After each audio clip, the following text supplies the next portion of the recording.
Hello, welcome to tech Shamit. Last session में हमने compare और ब्रांच ऑपकोड के बारे में देखा था।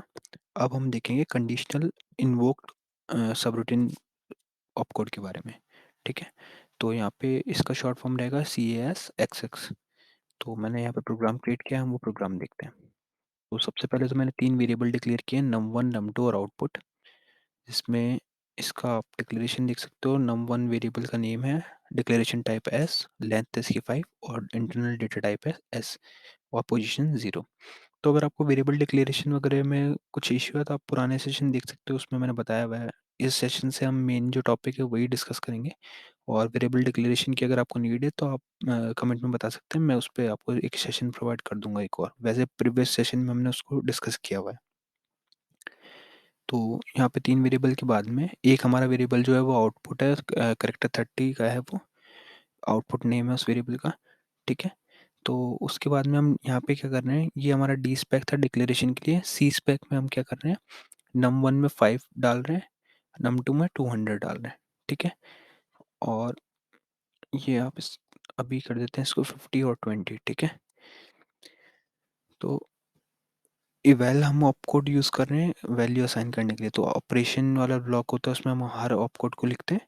तो यहाँ पे इवैल मैंने लिख के टू इक्वल्स टू 20 किया हुआ है। मतलब हमने num1 में वैल्यू 20 डाली और num2 में वैल्यू 20 डाली और num1 में वैल्यू 50 डाली है। अब हम हमारा मेन जो ऑपकोड है वो देखते हैं, CASGT। तो CASGT क्या करता है, ये कंडीशनल के अकॉर्डिंग सबरूटीन को कॉल करता है। ठीक है, तो ये सिमिलर ही है कैब एक्स की तरह। उसमें क्या हम क्या कर रहे थे, हम पर्टिकुलर एक टैग पे भेज रहे थे अपनी कंडीशन के अकॉर्डिंग। इसमें हम किसी लोकेशन पे नहीं भेजते, हम डायरेक्टली उस सबरूटीन को ही कॉल कर देते हैं जहाँ जिसका भी हम नेम लिख रहे हैं यहाँ पे। तो ये क्या करता है, num1 को कंपेयर करेगा num2 से, और जो यहाँ कंडीशन दी होगी, जैसे एक्स एक्स की जगह हमने दिया हुआ GT, तो GT मीन्स ग्रेटर देन। अगर num1 की वैल्यू num2 से ग्रेटर है तो सब रूटीन 1 को कॉल कर दो। ठीक है, सब रूटीन को आप एज ए फंक्शन भी कंसिडर कर सकते हो कि एक ब्लॉक ऑफ कोड जो हम एग्जीक्यूट कराना चाहते हैं, तो वो ये कॉल कर देगा। अब केस CASGT में हम किस तरह से लिख सकते हैं, हम मल्टीपल कंडीशन स्पेसिफाई कर सकते हैं और उसके अकॉर्डिंग सब रूटीन कॉल कर सकते हैं। तो मैंने सेकंड कंडीशन दी हुई है कि अगर num1 लेस देन है num2 से तो सब रूटीन 2 को कॉल कर दो, num1 इक्वल है num2 के तो सब रूटीन 3 को कॉल कर दो।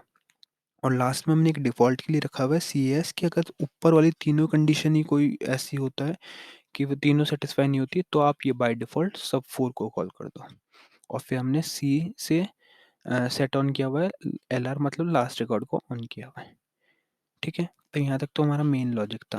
अब जो भी हम यहाँ पे सब रूटीन कॉल करवाना चाहते हैं उनको हम डिक्लेयर करेंगे। तो सब रूटीन का मेरा एक सेशन भी बनाया हुआ है, अगर आपको देखना है सब रूटीन क्या कैसे यूज़ होता है तो आप वो भी देख सकते हो। अभी हम मेनली इसका बस ब्रीफ में डिस्कस करेंगे।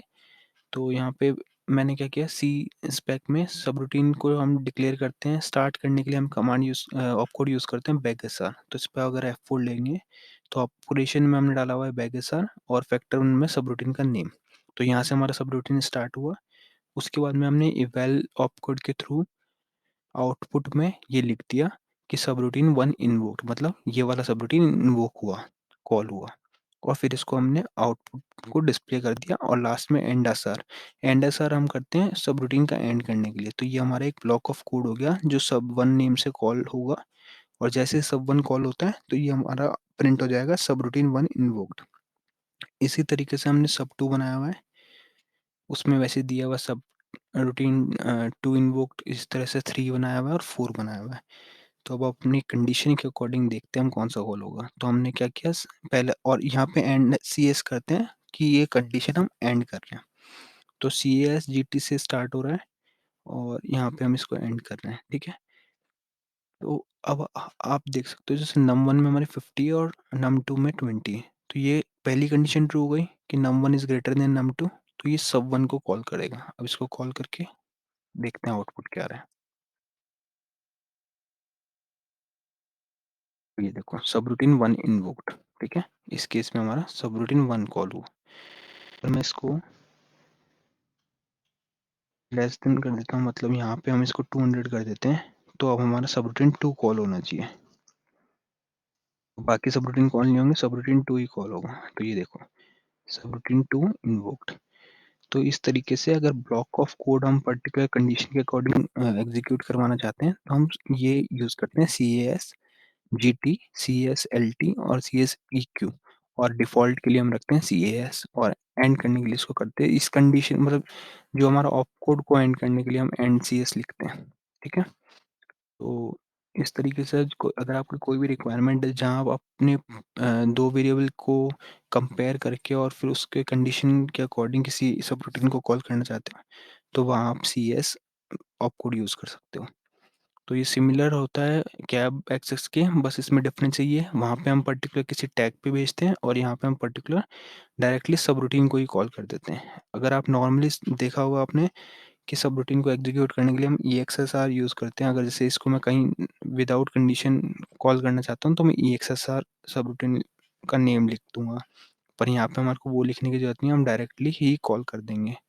तो ये केवल उसको कंपेयर करेगा और उसके अकॉर्डिंग उस सबरूटीन को कॉल कर देगा, यानी एग्जीक्यूट कर देगा। तो इस सेशन के लिए इतना ही था। नेक्स्ट सेशन में हम कुछ और ऑफ कोर्स के बारे में देखेंगे।